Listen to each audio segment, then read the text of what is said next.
Hello and welcome to the Tottenham America channel. For the first time in over a month, we are back with a preview for a Tottenham game. Spurs return on Boxing Day as they play Brentford away from home at 7:30 a.m. Eastern on Monday, December 26, 2022. That's 4:30 a.m. Pacific time. It is the 17th round of the Premier League, a month after the Premier League started the break for the 2022 FIFA World Cup.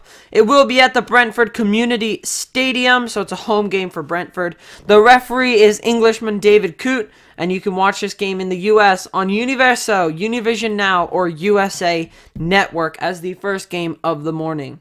Now, head-to-head, recent form really won't impact, but let's look at the team, how the teams have been doing. For Brentford, they have just one win in their last 5, and it came against Manchester City. It was quite a while back, actually, on November 12th, as they beat Man City by 2-1. They've played a couple of friendlies since then. They lost to Bordeaux, lost to Celta Vigo, and drew against Wolfsburg. As for Tottenham, they ended their campaign before the break off with a 4-3 win against Leeds as their last game of the Premier League, before they went and hit Motherwell for 4 in a friendly, and then tied 1-1 with Nice in another friendly. So both teams have had a couple friendlies, but no big games since the Premier League ended.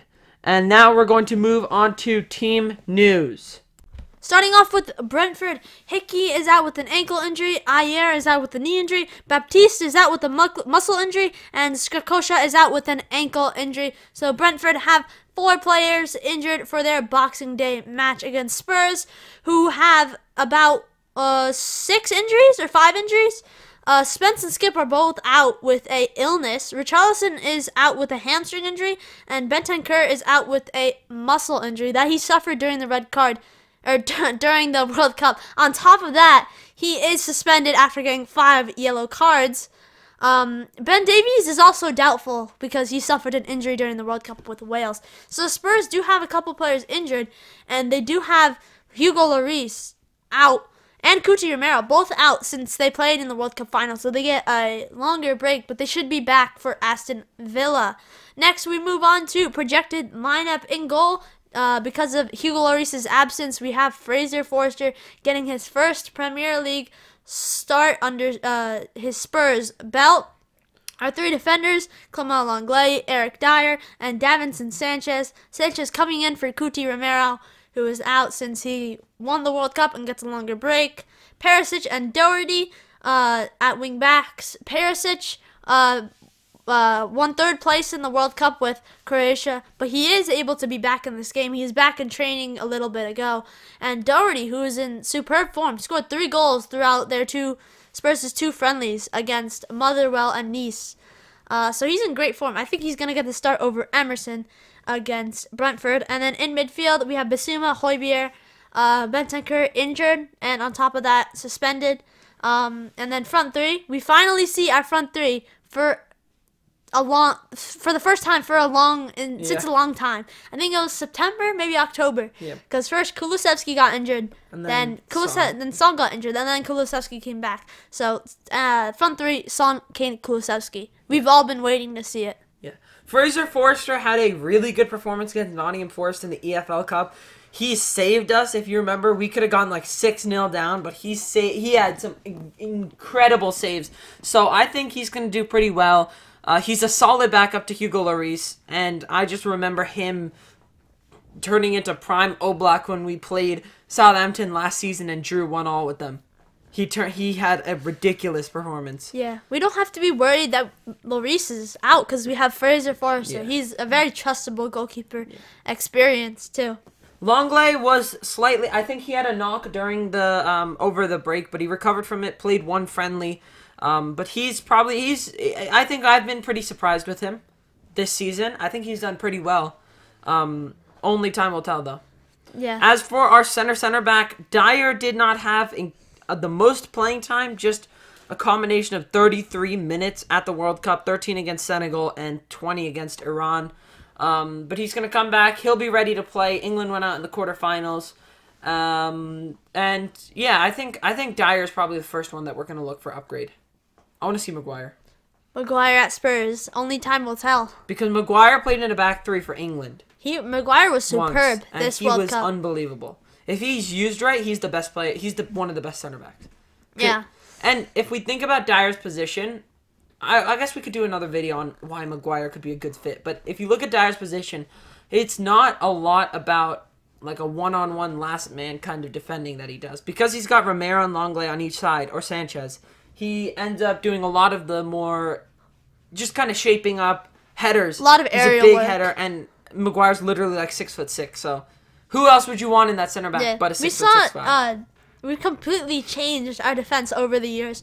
When we had Jose Mourinho, we were playing a back four. We had Toby Alderweireld back there, who was pretty much our last defender. Yep. And he was great at one-on-ones with attackers. That was his specialty, and long balls. But he did start to slow down. He did start to slow down, and now we've changed to this more solid defensive shape in a back five, which I think fits us better. Yeah.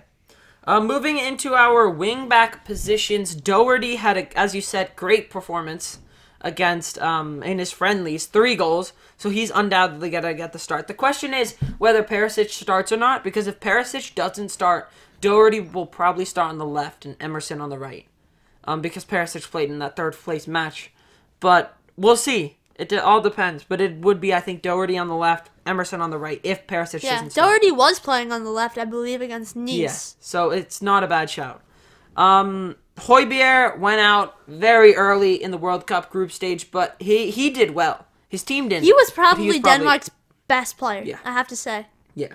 Basuma had also a couple good preseason games, and then Son, Kane, Kulusevski. Son, South Korea got to the round of 16 where they were beaten 4-1 by Brazil. Harry Kane unfortunately missed a penalty, but scored one against France as they went out 1-2. And Kulusevski stayed with Tottenham, and I believe he scored 1 or 2 goals. 1 goal against Motherwell, and he might have gotten 1 or 2 assists as well. And then Nice, I don't think... No, he didn't get an assist. He got a half assist against Nice. The ball was intercepted, but given away. So that's how our team news looks. Let's go to projected score. Projected score, I think Spurs can get the win here. I'm going to say 3-1. I'm going to say a 3-0 win. I think we can be solid at the back. I think we can get the win here. I think with Ivan Toney out there, who was in brilliant form, they beat Man City. Yep. Right before World Cup break. Ivan Toney scored a brace. They beat them 2-1. And that really showed England that they should have picked Ivan Toney for their World Cup squad. And I don't think we can keep a clean sheet against Ivan Toney. I think he's going to get 1. And then for us, I'm going to say 2 goals for Kane and 1 for Son. And maybe like 1 or 2 Kulusevski assists. I think it's going to be 1 across the front 3. Son, Yeah. Kane, Kulu, 1 across it. If we win here and Newcastle lose or draw, we can go back into 3rd place. Same games played between us two. So that's a good opportunity for us to kind of leapfrog back to where we were before that last match day, because I think that's when we fell. That last match day was kind of where we just dropped off. I mean, the couple match days before, last match day actually brought us up with that 4-3 win against Leeds. It was the 1-2 loss against Liverpool and the 2-1 loss to Newcastle. Those were the big ones. Those are the big ones, especially the 2-1 loss to Newcastle, because they're the ones Newcastle gained 3 points and we gained nothing. So they gained 3 points on us. Yeah. But I think that's it for this preview of Brentford versus Tottenham. It's been a long time, but they're finally back after a whole month. We're going to see the boys in Lily White playing on Boxing Day. Let's hope for a good result. If you enjoyed and want to see more Spurs-related content, make sure you like and subscribe. Comment down below what your predictions are for the match. And until next time. Come on, you Spurs!